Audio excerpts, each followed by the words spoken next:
Hey everyone, my name is Gamer Corey and welcome back to another Red Dead Online video. Now in today's video we are going to be going over the daily challenges, but if you guys are looking for a Madame Nazar's location or the daily collection sets and their current cycles, make sure that you guys check out the other videos that I have already released and that I will be releasing. So make sure you guys check those out if you guys are looking for something a little bit different than just the daily challenges.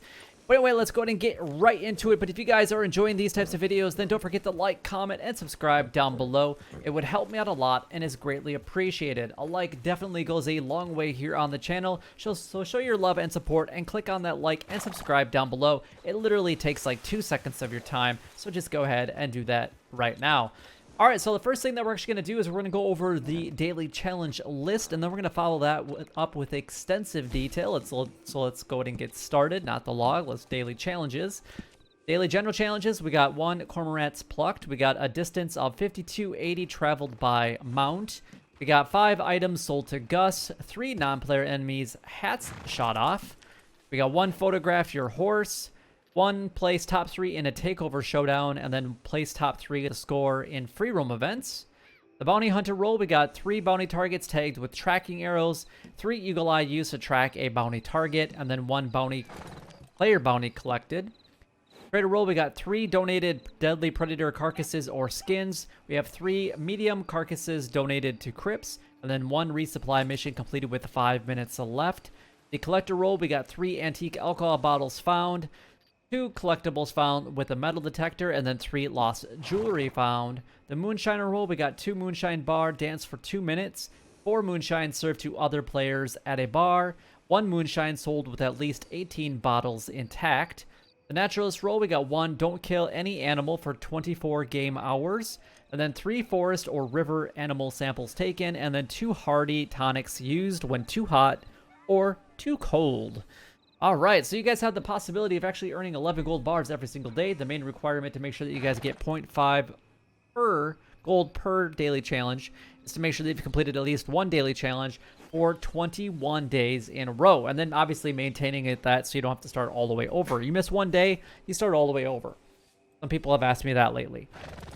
So let's go ahead and kind of talk about that. So you can earn 5 gold bars from the daily challenges and then 6 gold bars from the daily role challenges. But if you guys purchase all of the roles and then be at least a rank 10 in each of those roles, you'll have access to 15. So you guys get to choose which 9 daily challenges you guys would like to participate in order to get that bonus. In my opinion, it's actually a little bit easier to do the daily role challenges because there's more of them to pick from. And you actually have the opportunity of giving up 6 that you just really don't want to do. So that's pretty nice. With the daily general challenges, you have to complete all of them, regardless if there's any that you don't want to do in order to get that bonus. All right, so the daily general challenges, cormorants plucked. Now, a cormorant, not settings. I don't know why it's going where I don't want it to go. Map. I don't know why that settings was picked. If you guys come over here south of roads, just south of where a panther will spawn, come to this area pretty much right in here. Cormorants in the early morning to like the noon time will actually be right in this general area right here. You can find them flying overhead every once in a while at Emerald Station, specifically at the Heartland Overflow. So they can be found up in this area, but those are a little bit more random. Where the one down south of roads by the panther spawn is a little bit more usually there in the early mornings. All right, let's go ahead and move on to the next one. We got traveled distance by mount, the 5280. So literally you just have to move around. I can do this during the entire daily challenges and we'll probably be able to get this completed because yeah, we can just walk around and do whatever we need to do.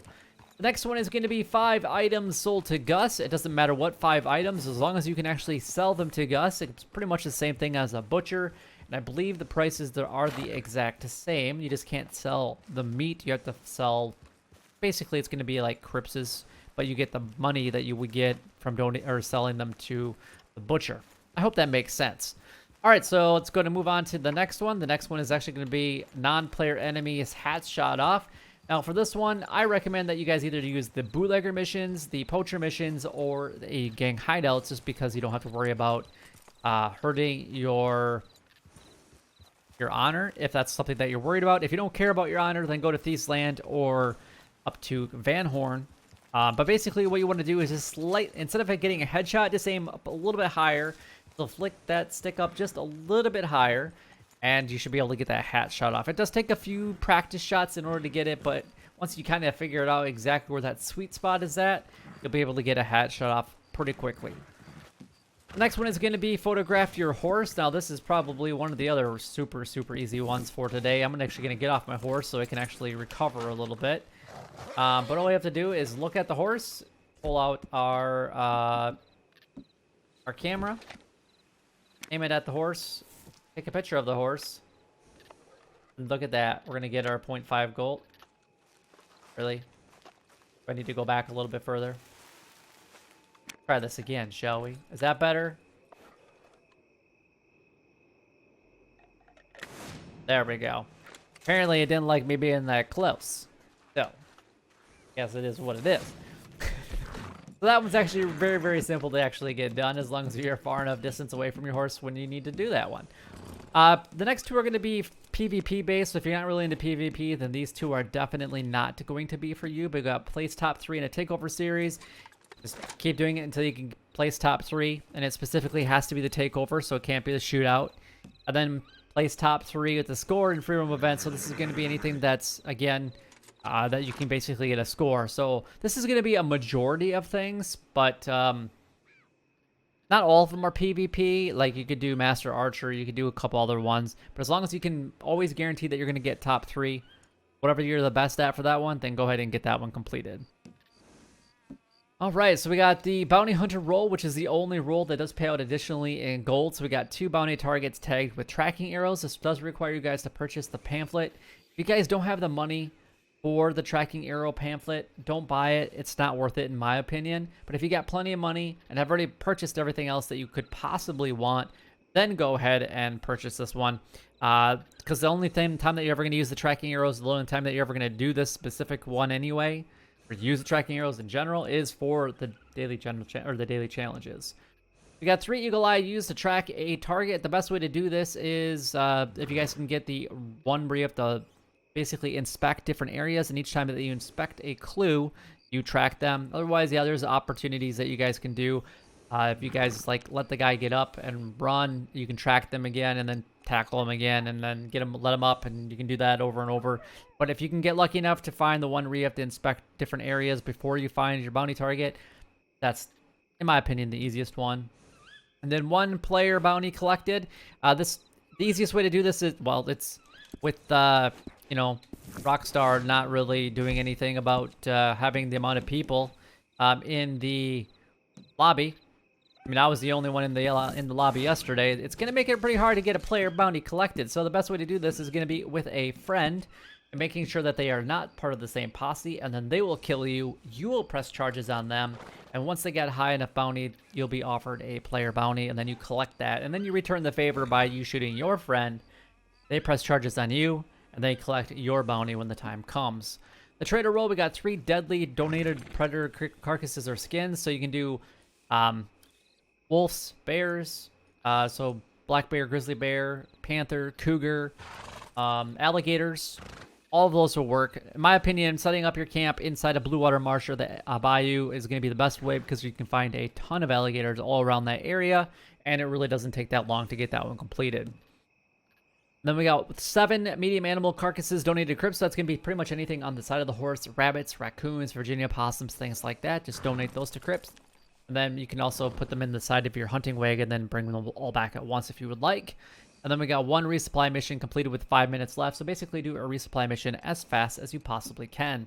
The collector role, we got 3 antique alcohol bottles found. I will go over the antique alcohol bottles and the jewelry for this specific one, but the rest of them will be in a separate video. So the antique alcohol bottles will be a part of cycle number 4, and the lost jewelry will be a part of cycle number 6. And then 2 collectibles found with a metal detector. Coins is going to be the best way to do this. Some of the lost jewelry can be found, some of the arrowheads, things like that. Moonshiner roll, we got 2 moonshine bar, dance for 2 minutes. This does require you guys to hold down a button for 4 minutes. Pretty easy. 4 moonshine served to other players at a bar. It doesn't even have to be someone in your posse. You could randomly invite somebody, but after you get done killing each other for that player bounty, then go ahead and serve each other alcohol, because you probably need it after that. And And then we got one moonshine mission sold with at least 18 bottles intact. So basically be as careful as you possibly can when you're delivering that moonshine. And then last but not least, we got the natural stroll. So don't kill any animals for 24 game hours. I'm already almost halfway there. And then we got 3 forest or river animal samples taken. So anything that's in that category, just go ahead and sample them like crazy. And then 2 hardy tonics used when too hot or too cold. So go up into the wilderness without any winter clothes and use it, or put on your winter clothes and go down into, say, like New Austin area. And that way you can use your hardy tonic when too hot or too cold. But that is all the daily challenges done, gone over, and covered. If you guys do have any questions regarding any of the daily challenges, by all means, leave a comment down below because I'd love to be able to help you guys out if I possibly can. But if you guys did enjoy the video, you know what to do. Like, comment, and subscribe down below. It would help me out a lot and is greatly appreciated. But until next time, YouTube, you guys keep doing what you're doing because you're already doing it. And you guys, stay gaming.